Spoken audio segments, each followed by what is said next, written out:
Hello friend, good evening, welcome back to my channel MS lifestyle. আশা করছি আজকের ভিডিওটি তোমাদের খুবই ভালো লাগবে। আর আমি সকালবেলায় তো সমস্ত কাজ কমপ্লিট করে নিয়েছি, খাওয়া দাওয়া হয়ে গেছে, ছেলেকে স্কুলে দিতে এসেছি, তাই ভাবলাম যে ভিডিওটা শুরু করি। আজকে ফোনটা নিয়ে এসেছি আমি সাথে করে। আওয়াজ হচ্ছে, এদিকে কাজ হচ্ছে, ওই বাড়িটায় কাজ করছে। আর প্রচণ্ড রোদ আর খুব গরমে অবস্থা খারাপ হয়ে যাচ্ছে। তা উন্নাটা মাথায় দিয়ে এসেছি, যেহেতু ছাতা মাথায় দিয়ে ছেলেকে নিয়ে আর সাইকেল আমি চালাতে পারবো না, সেই জন্য উন্নাটা মাথায় দিয়ে নিয়েছি। ছেলেকে স্কুলে দিয়েই এখন বাড়ি যাচ্ছি, গিয়ে আবার রান্নাবান্না করব। আবার তোমাদের সাথে পরে কথা হবে। ছেলেকে স্কুলে দিয়ে এসে বাড়িতে আমি ড্রেসটা চেঞ্জ করে নিয়েছি, নাইটি পরে নিয়েছি, কারণ প্রচণ্ড গরম। এত গরমে ভাবলাম যে রান্নাটা করে নিই, তারপরে স্নান করব।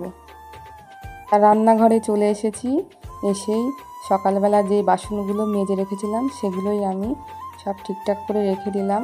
আর তারপরে দেখো হাঁড়িতে জল নিয়ে নেব, নিয়ে আমি কিন্তু ভাতটা বসিয়ে দেব। আর কি রান্না করব সেগুলোও কিন্তু আমি জোগাড় করে নেব। তা বন্ধুরা, তোমরা সবাই আমার সাথে থাকো, দেখতে থাকো, আর তোমাদের সাথে কিছু কথা আমি শেয়ার করি। আজকে কিন্তু আমি খুবই খুশি ছিলাম, কারণ আমার বাড়ির থেকে আমার মা, আমার বৌদি, দাদার 2 মেয়ে সবাই কিন্তু এসেছিল আমাদের বাড়িতে। হঠাৎ করে এসছে, আমি জানতামই না। হঠাৎ বললো যে আসবো। তা আমি বললাম যে ঠিক আছে, আসো তাহলে, ভালোই লাগবে। তা খুবই আনন্দ লাগছিলো, কিন্তু যখনই চলে যাচ্ছিলো তখনই খুব মন খারাপ লাগছিলো, কারণ আমার বাবার বাড়ির থেকে কেউ কিন্তু আমাদের বাড়িতে রাত কাটায় না। আমার বিয়ে হয়েছে প্রায় 10টা বছর হয়ে গেল, কিন্তু এখনও পর্যন্ত কেউ আসলে পারে কেউই থাকে না। ওই আসে কিছুক্ষণের জন্য, 10 থেকে 15 মিনিট, কি আধা ঘন্টা, কি 1 ঘন্টা, এর বেশি কেউই থাকে না। আর এসেই কিন্তু চলে যায়। আমার মনটা খুবই খারাপ লাগে।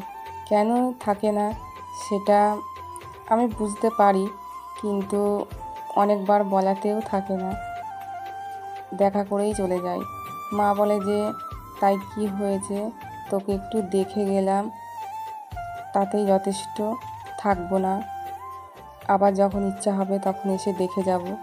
তা এই কথাই বলে সব সময়। কেউই কিন্তু থাকে না, মা, বাবা, দাদা, বৌদি কেউই থাকে না।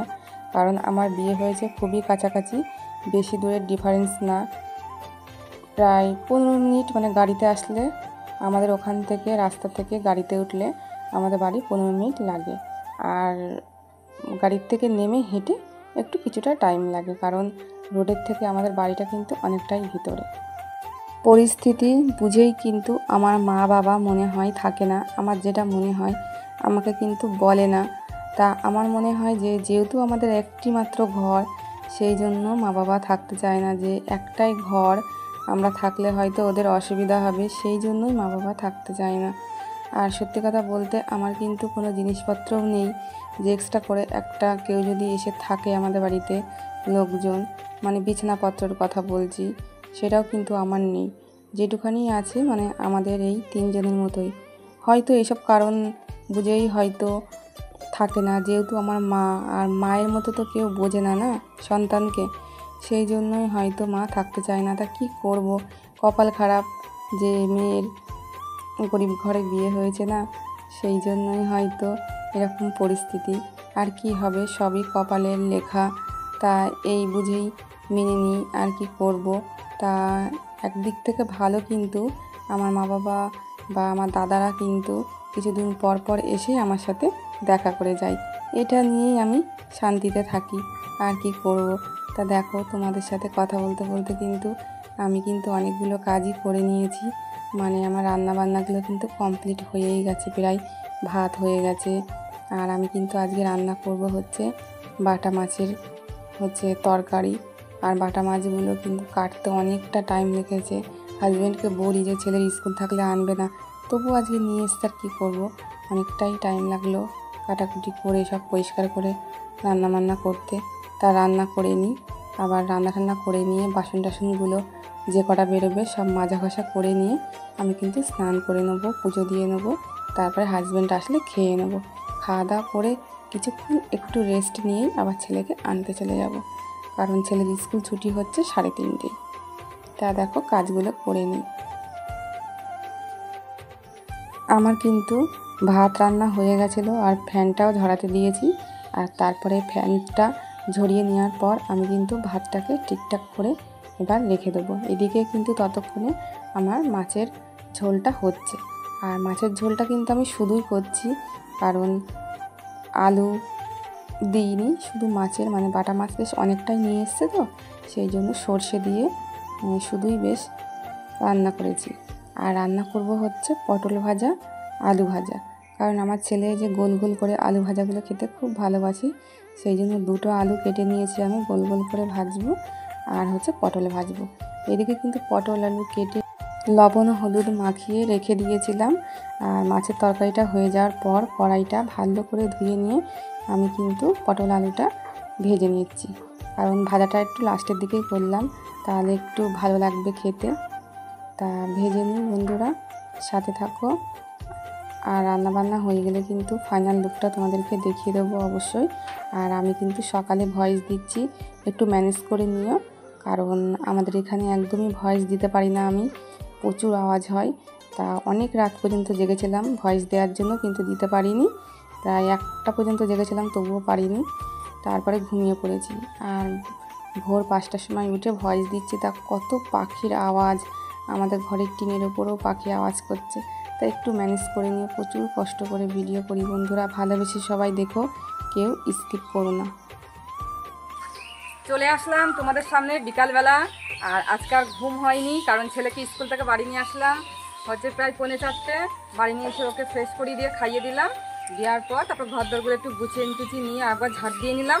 নেওয়ার পর হচ্ছে একটু ফ্রেশ হয়ে নিয়েছি আমিও, নিয়ে ওখানে একটু ঘোরাঘুরি করছি। আর এইমাত্র ফোন করলো যে আমার মা আমার বাড়ি আসছে। বিকালবেলা এখন ঘোরাঘুরি করছি, ছেলেও খেলা করছে।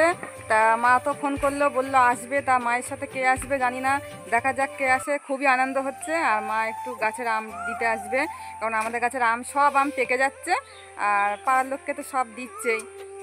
তা হচ্ছে মা বলছে যে ষষ্ঠীর সময় মানে নিয়ে এসেছিলাম আমি ওখান থেকে আম, তা শেষ হয়ে গেছে সেগুলো। তা মা বললো যে আর কটা আম তাহলে হচ্ছে দিয়ে আসি। তা সেই জন্যই আসছে, বললো আর 2 দিন পর কিন্তু আমার গাছে থাকবে না। তা হচ্ছে বাড়ির কাছে যেহেতু বাড়ি, সেই জন্য দিয়ে আসি। তা মা আমটা দিয়েই চলে যাবে, থাকবে না। তা আসছে, আবার আসলে আবার তোমাদেরকে দেখাচ্ছি।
ফ্রেন্ড, এখন হচ্ছে বৌদি মা সবাই চলে যাচ্ছে ওরা। আর এটা তো পুচকু খুব আনন্দ পেয়েছে আমাদের বাড়িতে এসে। এখন ওরা বাড়ি চলে যাচ্ছে, থাকছে না। এই যে 7:30 বাজতে গেল, বলছে গাড়ি পাবো না, চলে যায়। আসতে বলেছি, অনেক দেরি করে এসেছে। মিলি, এইদিকে তাকা, তুমি বাড়ি চলে যাচ্ছ? বাড়ি চলে যাচ্ছে, টাটা দিয়ে দাও তো, একটু টাটা দিয়ে দাও তো, আবার এসো। ঠিক আছে, সবাই চলে যাচ্ছে এখন, মনটা খারাপ লাগছে, আর কি করবো, থাকবে না। আর আসতে বললাম তাড়াতাড়ি, এসেছে সন্ধ্যা সময়, আর কি বলবো। চলে আসবি, বাবা বলবি, সকালবেলা সকালবেলা বাবা তো গাড়ি নিয়ে টাটা আসে। করো, টাটা করো, টাটা টাটা টাটা টাটা দাও, টাটা টাটা।